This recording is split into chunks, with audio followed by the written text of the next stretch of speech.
waxaan sadhallinyarada rabaa inaan kula taliyo si fiican aad iga dhageysataan ilaahay baan idinku dhaarshay bedel dhaqanka ah xafiis baan ka shaqeynaya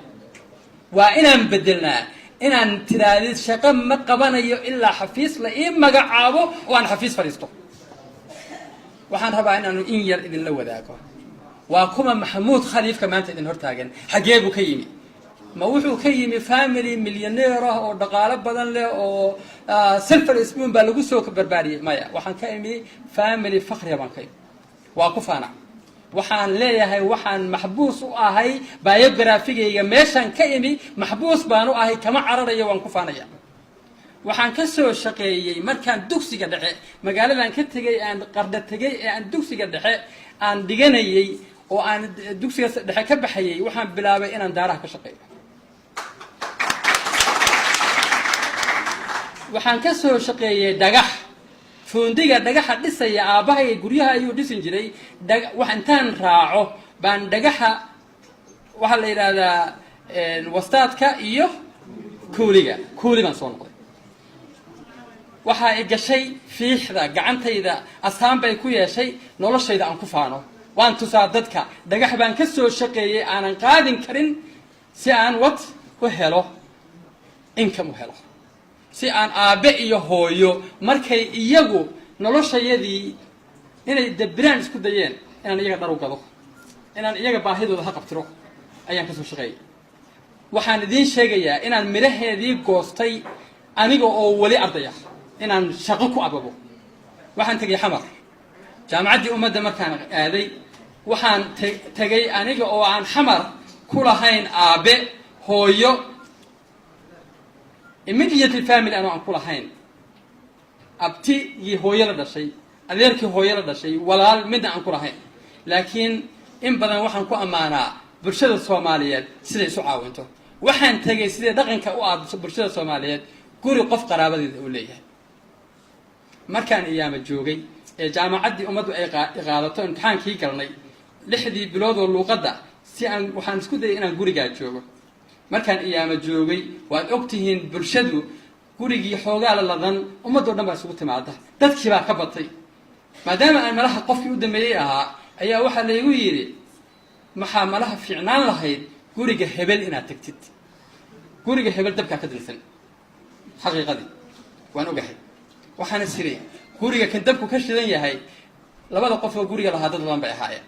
waxaana siray seebaad ugu noolaataa 6 bilood oraahdii intaan iska indha tiray Soomaalidu waxay yiraahdaan qof waayelka tag lama yiraahdo wuxuu ku tagaa la tusaa maadaama la yiri xaggaas waxaan siray kan soo joogtaa waxaan eegay ani opportunity oo guriga ka banaan waxaan eegay beer weyn buu gurigu lahaa inay beertii rada yacan tahay goortan iskuulka maalintii dama ka imi oo aan qadeeyay waan beertii galay qashinkan ka guray waa tirim gareeyay waan waraabiyay waxaan arkay gabdhuhu inay dhar badan dhaqeen feeradan qaato dharkan feeray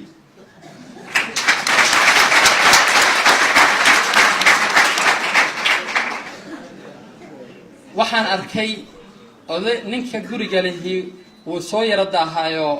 waardiyuhu malaha uu dhacaa markaasaan aniga waxbaan iska sii akhristaayo odaygii waxaan ka dhowr goor honka yeerinay waa sugaayo goortuu albaabka soo istaaga baan albaabka dhag ka siiya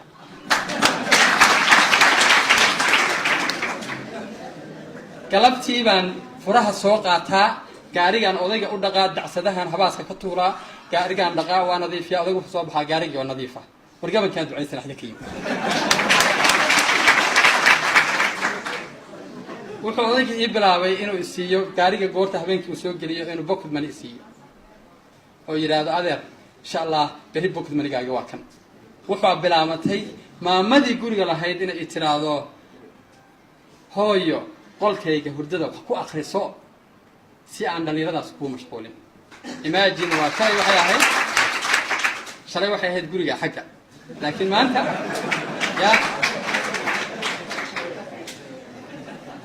waxaa bilaabatay odayga waad garanaysaa special lunch baa loo sameeyaa inuu yiraahdo meey maxamuud bay la qadinaya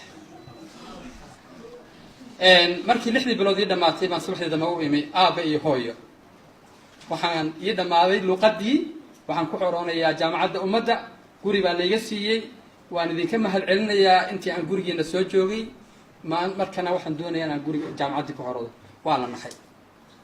waxaa la yidhi safar dibadda baan u soconaa gurigana waxaan diyaarinaynay inaan adiga kaaga tagno ha tagin gaariga iyo dareewalka baa jaamacadda ku geynaya kaana soo celinaya gurigana adaana kaaga tagaynaa waxaan ku yidhi cala ra'si walcayn waa aabbahi hooye ii ahaayeen 6 bilood inaan aqbalo markay ii soo noqdeen baan jaamacaddayda ku xirooday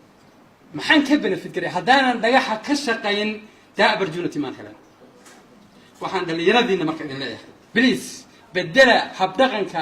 aad leedihiin xafiis haddaanan ka shaqayn ma shaqaysanayo waxaan rabaa inaan mustaqbalka dhow arko dhalinyaro jaamacaadka ka soo baxay oo waitriska ah maalin maalmaha ka mid a aniga oo maraykanka jooga ayaan casho waxaan u aaday baqaaxi ku taalla gobolka Missouri magaalada Kansas ina dhalinyaro ah oo cadaan ah baa seefgaraynayay markuu service-kii ii bilaabay baan waxaan ku yiri maalinta ma waqtiga aad ka bixisay baa waqtiga aad bilowday oo shiftiga galabnimada miya markaasuu yeen ha shiftiga galabnimada shaqo kale miyaad haysataa ka fanyar baan dhex maray wuxuu yiri galinka hore meel kalaan aada laakiin galinka daba shaqo maxaa qabataa waan ku yiri wuxuu yiri waxaan ahay lawyer wuxuu ka soo baxay jaamacadaha Mareykanka jaamacad magac weyn buu ka soo baxay muxuu ku shaqeynayaa waa waiter $7 $8 iyo tib qaata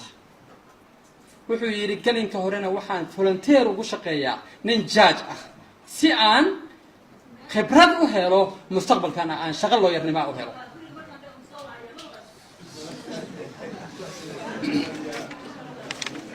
marka sidaa darteed waxaan idinku gubaabinayaa inaan 5 sano oo soo socota aan aragno dhalinyaro oo kuwa dhagaxa jabinaya adoo aan joojin hadafkaagii iyo mustaqbalkaagii